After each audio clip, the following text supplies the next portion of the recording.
Baiklah, pidato akan saya mulai dalam hitungan 3, 2, 1. Pemberian subsidi secara proporsional bagi program studi berdasarkan pada tingkat ketersediaan lulusan mereka di dunia kerja, ini merupakan suatu langkah progresif yang apresiatif dari pemerintah untuk bagaimana meningkatkan iklim pendidikan dan dunia kerja untuk semakin berkualitas.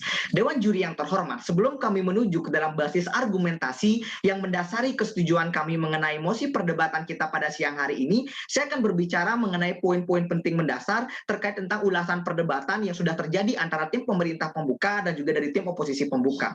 Poin yang pertama dari tim pemerintah pembuka, nampaknya sedari tadi teman-teman kita dari tim pemerintah pembuka tidak mampu untuk membuktikan bahwasanya dengan adanya pemberian subsidi secara proporsional ini tidak akan berdampak negatif pada program studi yang lain, Dewan Juri yang terhormat. Selain itu, poin yang kedua, nampaknya teman-teman kita dari tim pemerintah pembuka juga nampaknya tidak mampu untuk membuktikan bahwasanya dengan adanya pemberian subsidi ini nantinya kepedulian terhadap program studi lain oleh pemerintah itu tidak akan dapat terjadi. Oleh karena itu, di sini kami dari tim pemerintah penutup akan menjelaskan semua kekurangan-kekurangan itu melalui mekanisme kami yang lebih komprehensif, Dewan Juri yang terhormat.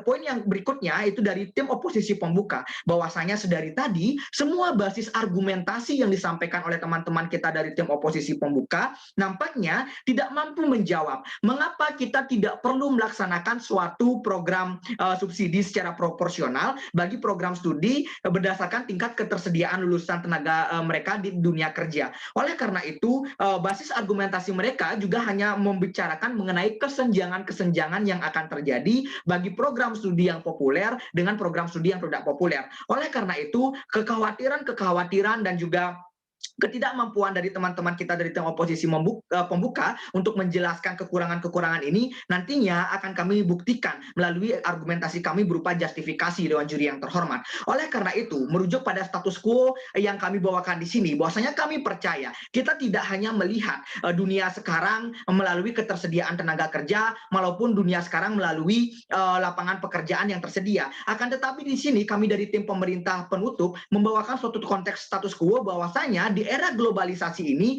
persaingan dunia kerja itu semakin ketat karena persaingannya tidak hanya pada tingkat nasional tapi bagaimana juga pada tingkat internasional, sehingga persoalan-persoalan yang terjadi itu adalah pertama, kita membutuhkan suatu tenaga kerja yang mana mampu bersaing secara produktif dan juga mampu bersaing secara kompetitif dalam sengitnya dunia kerja yang kita kenal sekarang, Dewan Juri yang terhormat. Persoalan yang kedua yang harus kita lakukan di sini adalah bagaimana nantinya program studi yang menjadi basis lulusan harus mampu meningkatkan kualitasnya sehingga menghasilkan tenaga-tenaga kerja yang siap bersaing dan tenaga-tenaga kerja yang nantinya mampu menciptakan suatu lapangan pekerjaan baru. Dan persoalan yang ketiga, pemerintah sebagai elemen eksternal harus mampu memberikan suatu apresiasi baik dalam bentuk subsidi yang nantinya subsidi itu diberikan di luar dana pokok kepedulian pemerintah terhadap program studi yang mampu meluluskan mampu meluluskan mahasiswa-mahasiswanya yang menjadi penyerap ketersediaan tenaga kerja di dunia kerja sekarang, Dewan Juri yang terhormat. Oleh karena itu, di sini kami dari tim pemerintah penutup kembali menegaskan bahwasanya kami menawarkan suatu mekanisme pemberian suatu pemberian suatu subsidi secara proporsional ini nantinya dilakukan dengan berbagai tahapan. Tahapan yang pertama, bahwasanya pemberian subsidi ini akan dilakukan setelah pemerintah melihat program studi yang memiliki keterserapan lulusan dalam dunia kerja dengan indikator pertama, program studi tersebut mampu menciptakan lulusan-lulusan yang mampu bersaing dalam dunia kerja, dan yang kedua, program studi tersebut mampu menciptakan lulusan-lulusan yang juga mampu menciptakan lapangan pekerjaan, sehingga nantinya pemerintah akan memonitoring siapa saja program studi yang pantas untuk mendapatkan subsidi secara proporsional ini, Dewan Juri yang terhormat. Terus melanjutkan kepada mekanisme kami yang kedua, bahwasanya pemerintah akan memberikan subsidi apresiatif untuk meningkatkan semangat program studi itu dalam mempersiapkan lulusannya di dunia kerja nanti, baik sebagai kompetitor maupun sebagai pencipta lapangan pekerjaan. Yang di sini juga kami ingin menyatakan bahwasanya ketika kekhawatiran teman-teman dari tim oposisi terhadap bagaimana kepedulian pemerintah terhadap program studi yang tidak populer, di sini kami kembali membuktikan bahwasanya dana pokok tetap kembali kami berikan, akan tetapi subsidi subsidi ini hanyalah dalam bentuk apresiatif yang secara proporsional dengan indikator bagaimana subsidi ini akan mampu memberikan perbaikan fasilitas bagi program studi tersebut, dan bagaimana juga subsidi ini akan mampu memberikan insentif kepada mahasiswanya, sehingga tidak hanya menjamin mutu kualitas dari program studi tersebut, tapi juga mampu menjamin kualitas dari sumber daya manusia yang ada dalam program studi tersebut, Dewan Juri yang terhormat. Dan tahapan yang terakhir, nantinya pemerintah secara dinamis akan melihat program studi yang penerapan kontribusinya sangat tinggi dalam dunia kerja. Dalam artian kita percaya dari setiap zaman, dari setiap era, program studi akan selalu dinamis dalam dunia kerja. Misalnya dalam era globalisasi ini, program studi IT akan menjadi suatu program studi yang demandingnya tinggi. Ataupun dalam masa pandemi ini, program studi kesehatan masyarakat akan menjadi suatu demanding yang tinggi, sehingga nantinya pemberian subsidi secara proporsional ini akan secara dinamis dilakukan untuk bagaimana melihat ketersediaan ataupun bagaimana melihat kontribusi dari program studi dalam dunia kerja. Oleh karena itu, merujuk dalam argumentasi yang kami bawakan di sini, bahwasanya kami akan membuktikan bahwa dengan adanya pemberian subsidi yang proporsional, ini tidak akan berdampak negatif bagi program studi lain. Mengapa kami katakan demikian? Karena di sini kami percaya bahwa dengan adanya pemberian subsidi secara proporsional, ini akan menciptakan iklim persaingan yang sehat. Dalam artian, penciptaan iklim persaingan yang sehat ini akan mampu memberikan program studi lain untuk bagaimana berjuang mendapatkan subsidi, sehingga mereka akan meningkatkan kinerjanya dalam menciptakan lulusan yang mampu bersaing dan juga menciptakan lapangan pekerjaan. Yang kedua, dengan adanya menciptakan iklim yang sehat ini, nantinya program studi juga akan mempersiapkan tenaga-tenaga kerjanya untuk bagaimana berusaha untuk meningkatkan angkatan tenaga kerjanya agar nanti mampu terserap dalam dunia kerja, Dewan Juri yang terhormat. Merujuk dalam poin argumentasi kami yang kedua, bahwasanya kami juga akan membuktikan dengan adanya pemberian subsidi secara proporsional ini, nantinya mahasiswa-mahasiswa yang ada dalam lulusan program studi yang mendapatkan subsidi itu akan mampu lebih menjadi mahasiswa yang produktif, dalam artian produktif dalam dunia kerja. Seperti pertama, mampu menjadi kompetitor, dan yang kedua mampu menciptakan lapangan pekerjaan. Dengan indikator nantinya subsidi ini mampu memberikan kesempatan memperbaiki fasilitas, memperbaiki SDM yang untuk semakin berkualitas, dan tidak hanya mampu bersaing, tetapi juga SDM ini akan menciptakan lapangan pekerjaan baru. Oleh karena itu, melalui dua poin argumentasi dan mekanisme yang komprehensif kami sampaikan, kami tetap kukuh untuk sepakat terhadap mosi kita pada siang hari ini. Sekian dari saya dan terima kasih.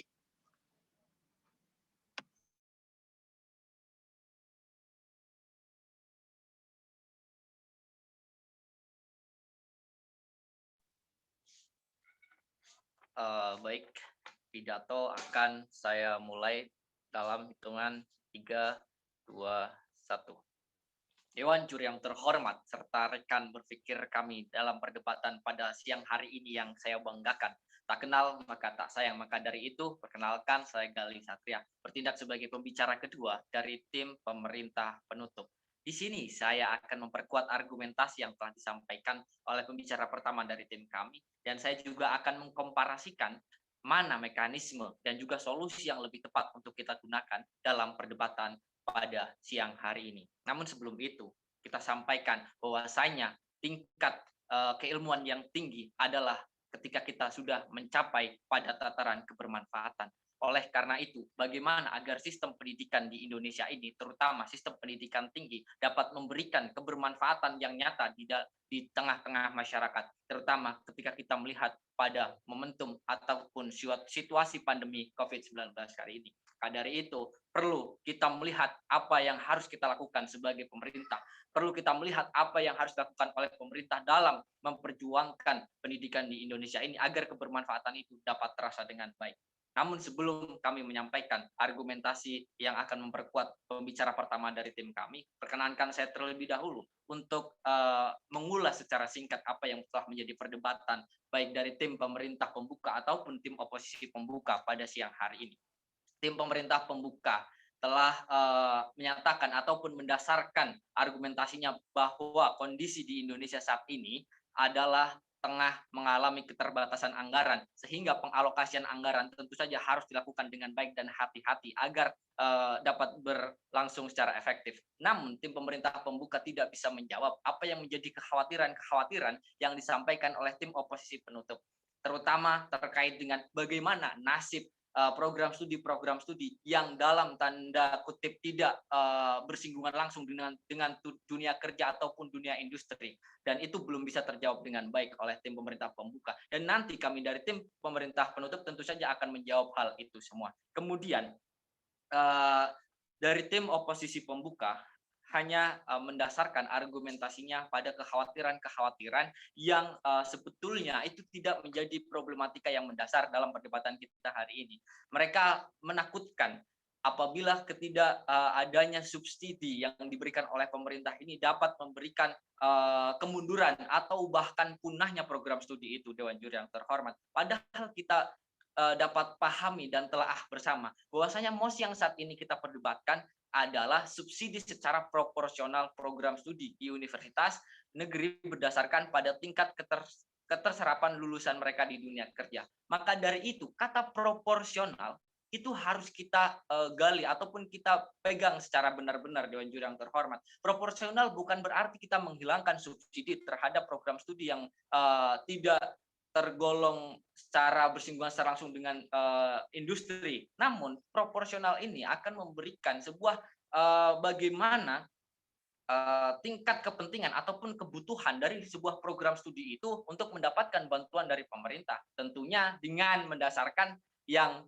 pada perdebatan kita hari ini adalah mendasarkan pada bagaimana keterserapan mahasiswa ataupun lulusannya dalam dunia pekerjaan ini. Karena memang kita dapat melihat bersama kondisi saat ini adalah dunia membutuhkan bagaimana persaingan tenaga kerja yang sangat tinggi dengan adanya globalisasi, dengan adanya internasionalisasi yang sudah dijelaskan oleh pembicara pertama dari tim kami. Kemudian saya juga akan menyampaikan dan mengelaborasikan apa yang sebetulnya harus kita lakukan dalam dunia pendidikan tinggi di Indonesia, dengan cara memberikan subsidi secara proporsional terhadap program studi yang memiliki keterserapan lulusan kerja yang tinggi, tentunya nanti akan memberikan hal yang positif bagi program studi itu sendiri, Dewan Juri yang terhormat. Seperti hal yang telah disampaikan tadi, bahwasanya yang pertama adalah dengan pemberian subsidi berdasarkan proporsi ketenaga kerjaan yang terserap, maka iklim ketenaga kerjaan itu akan lebih produktif. Akan saya jelaskan produktifnya seperti apa, Dewan Juri yang terhormat. Mahasiswa yang selama berkuliah di dalam suatu program studi itu akan mendapatkan fasilitas penunjang yang lebih baik daripada program studi yang memang tidak membutuhkan itu. Seperti kita dapat melihat bagaimana program studi yang berkaitan dengan pendidikan teknik, ya kita harus membutuhkan apa yang menjadi fasilitas-fasilitas itu. Tentunya itu membutuhkan biaya ataupun membutuhkan sumber daya yang lebih besar daripada kampus-kampus atau program studi yang memang tidak membutuhkan itu. Dan terlebih apa yang sudah disampaikan oleh pembicara pertama dari tim kami, bahwasanya dengan memberikan bantuan subsidi yang berdasarkan proporsional ini tentu saja akan membangun sebuah prinsip keadilan. Karena apa? Karena keadilan itu kita tidak berarti keadilan itu harus sama, melainkan bagaimana kebutuhan, bagaimana kondisi dari program studi tersebut itu yang harus dipertimbangkan dengan baik. Sehingga perlu kami tegaskan bahwa kami sepakat dengan adanya program subsidi secara proporsional berdasarkan keterserapan lulusan mereka di dunia kerja. Kemudian argumentasi yang kedua adalah kita juga akan menjawab sebetulnya dengan adanya proporsi ataupun skala prioritas terhadap subsidi yang akan diberikan oleh program studi yang disesuaikan dengan keterserapan tenaga kerja ini tidak akan berpengaruh terhadap program studi yang memiliki ketersinggungan dengan industri yang lebih rendah, gitu, dan terhormat. Karena apa? Karena program subsidi secara proporsional ini tidak menghilangkan biaya operasional pokok yang diberikan oleh pemerintah, karena kita sepakat bahwasanya pendidikan adalah tanggung jawab ataupun sebagian dari tanggung jawab dari pemerintah yang pemerintah tidak boleh lepas tangan dari hal itu. Dan pada perdebatan kali ini kita tidak menghilangkan subsidi itu, namun kita menempatkan subsidi itu pada skala prioritas yang memang dibutuhkan oleh kampus ataupun program studi tersebut, sehingga dapat kami sampaikan dengan jelas dan kami dengan bangga menyampaikan bahwasanya program pemberian subsidi secara proporsional berdasarkan tenaga kerja terhadap program studi itu kami sangat sepakat dengan hal itu, karena mekanisme seperti halnya yang telah disampaikan oleh pembicara pertama dari tim kami sudah dapat menjawab berbagai kekhawatiran-kekhawatiran, ketakutan-ketakutan yang disampaikan oleh tim oposisi. Bahkan kami juga lebih dalam lagi dalam memperjelas mekanisme yang dihadirkan daripada dari tim pemerintah pembuka. Oleh karena itu dapat kami simpulkan bahwasanya pemberian proporsional subsidi terhadap program studi itu dapat berdampak baik bagi sistem pendidikan di Indonesia, terutama pendidikan tinggi. Terima kasih.